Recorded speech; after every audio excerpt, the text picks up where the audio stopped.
Hello दोस्तों, स्वागत है आपका हमारे YouTube channel arts accounting services में। आज की वीडियो में हम जीएसटी के सेक्शन 39 यानी कि फर्निशिंग ऑफ रिटर्न के बारे में बात करेंगे। यानी कि जो हमारी मंथली रिटर्न होती है, जिस रिटर्न के माध्यम से हम गवर्नमेंट को अपना सेल एंड परचेज का डाटा प्रोवाइड करते हैं, तो उसके बारे में हमको सेक्शन 39 में बताया गया है।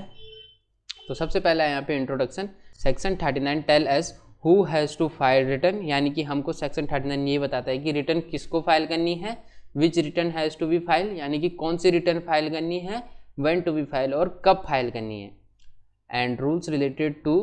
टैक्स पेमेंट एंड करेक्शन, यानी कि जो आप टैक्स की पेमेंट करते हैं उसके नियमों के बारे में हमको बताया गया है, और अगर आप अपनी रिटर्न में कोई करेक्शन करना चाहते हैं तो उसके बारे में हमको सेक्शन 39 में बताया गया है। यानी कि सेक्शन 39 में हमको ये बताया जाता है कि रिटर्न कौन फाइल करेगा, कौन सी रिटर्न फाइल करेगा, कब वो रिटर्न फाइल करेगा और किन नियमों का वो ध्यान रखते हुए रिटर्न को फाइल करेगा, और यदि वो उसमें कोई करेक्शन करना चाहता है तो वो उन रिटर्न में करेक्शन कैसे करेगा। तो सबसे पहला हमारा monthly return GSTR 3B। Then सबसे पहला हमारा हु हैज़ टू फाइल, यानी कि ये किसको फाइल करनी होती है, एवरी रजिस्टर्ड पर्सन, यानी कि हर एक रजिस्टर्ड व्यक्ति को फाइल करनी होती है। किन किन को छोड़कर, इनपुट सर्विस डिस्ट्रीब्यूटर को छोड़कर, नॉन रेजिडेंस टैक्स पेयर को छोड़कर। देन सेकंड है हमारा कंपोजिशन डीलर। कंपोजिशन यानी कि जो अपनी सेल का 1% गवर्नमेंट को टैक्स देते हैं। TDS डिडक्टर, अगर किसी का TDS डिडक्ट होता है, और TCS कलेक्टर, यानी कि अगर कोई TCS को कलेक्ट करता है। They must file monthly return showing, यानी कि जब ये अपनी मंथली रिटर्न फाइल करते हैं तो उसमें उनको क्या क्या शो करना होता है, तो इनको यहाँ पे आउटवर्ड सप्लाई, यानी कि सेल का जो डाटा है वह इनको शो करना होता है, यानी कि इनके पूरे महीने में क्या सेल हुई है, कितनी सेल हुई है और क्या इस पर टैक्स दिया है। देन इनका परचेज, यानी कि इन्होंने क्या परचेज किया है, कितना परचेज किया है, और इनको ITC टेकन, यानी कि इन्होंने कितनी ITC रिसीव की है, इनको वह भी इस रिटर्न में फाइल करना होता है। और साथ ही साथ इनको tax payable and tax paid, यानी कि कितना टैक्स इन्होंने पे करना है और कितना ये पे कर चुके हैं, उसकी भी इनको डिटेल गवर्नमेंट को शो करनी होती है अपनी GSTR 3B के माध्यम से। एनी अदर डिटेल, यानी कि अगर आपके बिजनेस में किसी और डिटेल्स की रिक्वायरमेंट होती है तो आपको वह डिटेल भी गवर्नमेंट को देनी होती है। देन यहाँ पे एक पॉइंट हो रहा है हमारा, the return must be file online in the time and manner prescribe. तो ये जो रिटर्न है यह आपकी ऑनलाइन फाइल होती है और समय रहते ये फाइल हो जानी चाहिए,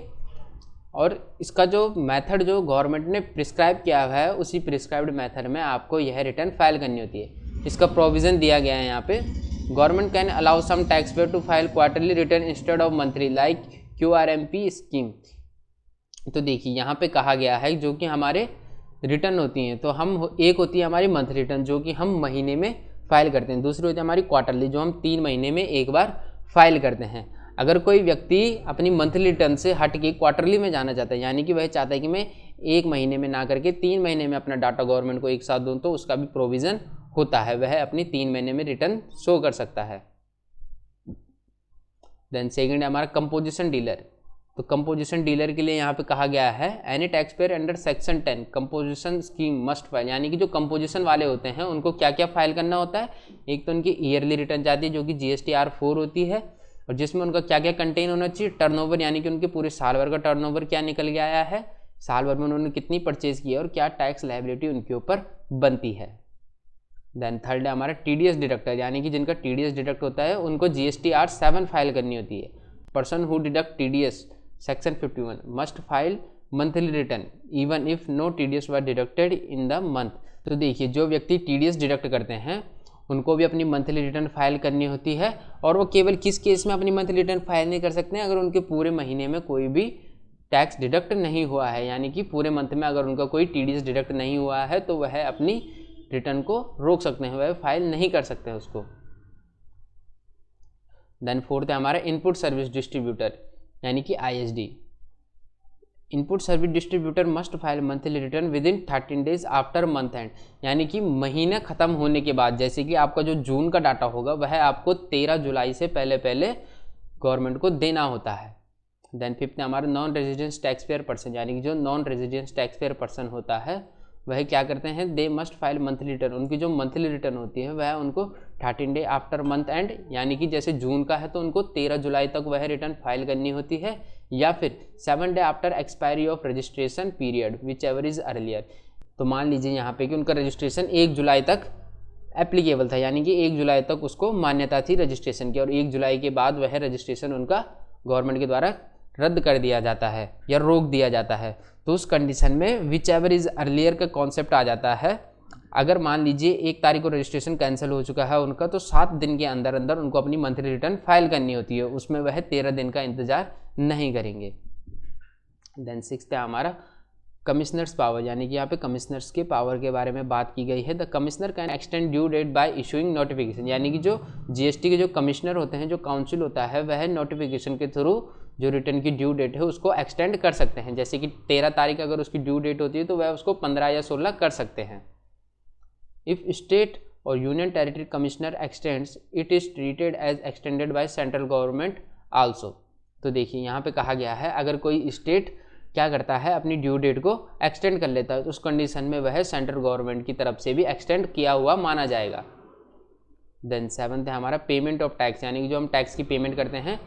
tax must be paid before और on the return filing due date. जो टैक्स आपका पे होता है वह कब तक पे हो जाना चाहिए, जब तक आप अपनी रिटर्न फाइल करते हैं उससे पहले आपका जो टैक्स है वह पे हो जाना चाहिए। फॉर क्वार्टरली रिटर्न्स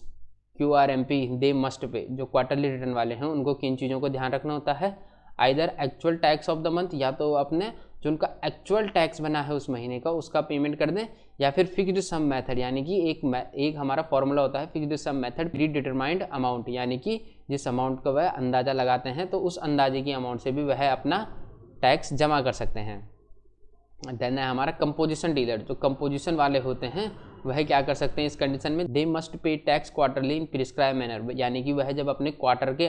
एंड में जब अपना टैक्स की पेमेंट करते हैं तो उनको प्रिस्क्राइब्ड मैनर जो बताया गया है उसी मैनर से उनको पेमेंट करनी होती है।